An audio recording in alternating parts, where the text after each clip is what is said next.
Hi, എല്ലാവർക്കും പണിക്കേസ് വ്ലോഗിലേക്ക് ഹാർദവമായ സ്വാഗതം. ഇന്നലെ പുറത്തിറങ്ങിയ ബിഹൈൻഡ് വുഡ് ഐസിൽ നടന്ന വീണയുടെ റോബിൻ ആരതി ഇന്റർവ്യൂവിന്റെ 3-ാം പാർട്ടിന്റെ റിവ്യൂ ആണ് ഇത്. ആരതിയുടെ അച്ഛന്റെ അമ്മയുടെയും വീഡിയോ അവരെ കാണിച്ചു കൊടുത്ത് അവർക്ക് റോബിനോട് എന്തോ ചോദിക്കാനുണ്ട് എന്ന് പറഞ്ഞായിരുന്നു വീണയുടെ തുടക്കം. ആരതിയുടെ അച്ഛനെയോ അമ്മയെയും കണ്ട് ഞെട്ടുന്ന ഡോക്ടറെയും, എന്നാൽ ഇവരോട് പ്രത്യേകിച്ച് തനിക്കൊന്നും ചോദിക്കാനില്ലെന്നും കുറച്ചു നാളുകൾക്ക് മുമ്പുണ്ടായ ഇൻസിഡന്റിനെ കുറിച്ചാണ് പറയാനുള്ളത് എന്നും ആരതിയുടെ അച്ഛൻ പറയുന്നുണ്ട്. തനിക്ക് താല്പര്യമില്ലായിരുന്നു, എന്നിട്ട് കൂടി ആരതിയുടെ നിർബന്ധത്തിന് വഴങ്ങിയാണ് ആ ഇന്റർവ്യൂവിന് വിട്ടതെന്നും ബാക്കിയെല്ലാം എല്ലാവർക്കും അറിയാവുന്ന കാര്യമല്ലേ എന്നും ആരതിയുടെ അച്ഛൻ പറയുന്നുണ്ട്. ആരതിയുടെ അച്ഛൻ പറയുന്നത് കേട്ട് അവര് രണ്ടുപേരെക്കാളും ആസ്വദിച്ചു വെള്ളമിറക്കിയിരിക്കുന്ന വീണയെ ട്രോളർമാർ ട്രോളിയില്ലല്ലേ ഉള്ളൂ അത്ഭുതം. എന്നാൽ ഇതെല്ലാം കേട്ട വീണ ഇന്ന് എനിക്ക് ശശിയാകാൻ പറ്റുന്നില്ലല്ലോ എന്നോർത്ത് പെട്ടെന്ന് തന്നെ തന്റെ ആവനാഴിയിലെ ഒരമ്പെടുത്ത് തൊടുത്തു.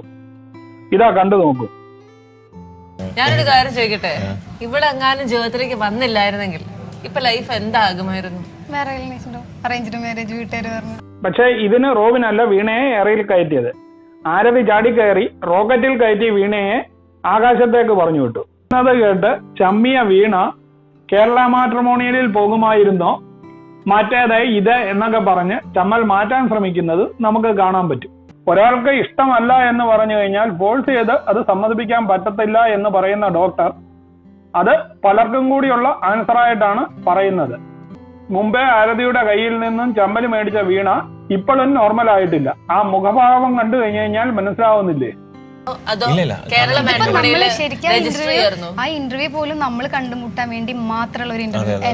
ഇത് ഒരു പരമമായ സത്യമായിരുന്നു. ഇന്ന് ബിഗ് ബോസ് കണ്ടവർ എല്ലാം ഒന്ന് പുറമോട്ട് ചിന്തിച്ചു നോക്കൂ. മനസ്സിലാക്കാവുന്ന കാര്യമേ ഉള്ളൂ. ദൈവം നിശ്ചയിച്ചത് ഒരിക്കലും മാറ്റാൻ പറ്റുകയില്ല.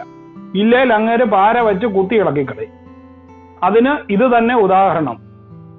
ഒരിക്കലും പരിചയമില്ലാതിരുന്ന ആരതിയെ ഇന്റർവ്യൂവിൽ കാണുന്നതും അതിന് കുറച്ചു ദിവസം മുമ്പ് ഡോക്ടറുടെ ഉദ്ഘാടന സ്ഥലത്ത് ദിൽഷ ലൈവിൽ വന്ന് ജനത്തിനോട് സംസാരിക്കുന്നതും അതേ ദിൽഷ തന്റെ ചാനലിൽ കൂടി ഡോക്ടറെ ഇനി യാതൊരു ബന്ധവുമില്ല ഡോക്ടറുമായിട്ട് എന്ന് പറയുന്നതും ദൈവത്തിന്റെ തീരുമാനം അല്ലാതെ വേറെ എന്താണ്?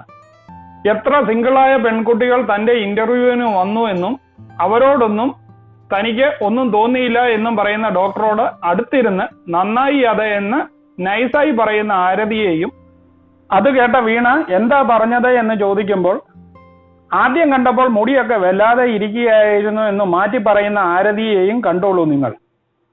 കുട്ടിക്ക് തക്കടിക്കാൻ അറിയാമെന്ന് മനസ്സിലായില്ലേ? അപ്പോൾ നമുക്ക് ഇതിന്റെ ബാക്കി ഭാഗം അടുത്ത വീഡിയോയിൽ കാണാം.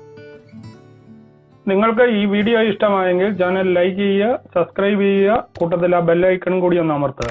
അപ്പോൾ പുതിയൊരു വീഡിയോയുമായി കാണുന്നത് വരെയും എല്ലാവർക്കും ഗുഡ് ബൈ.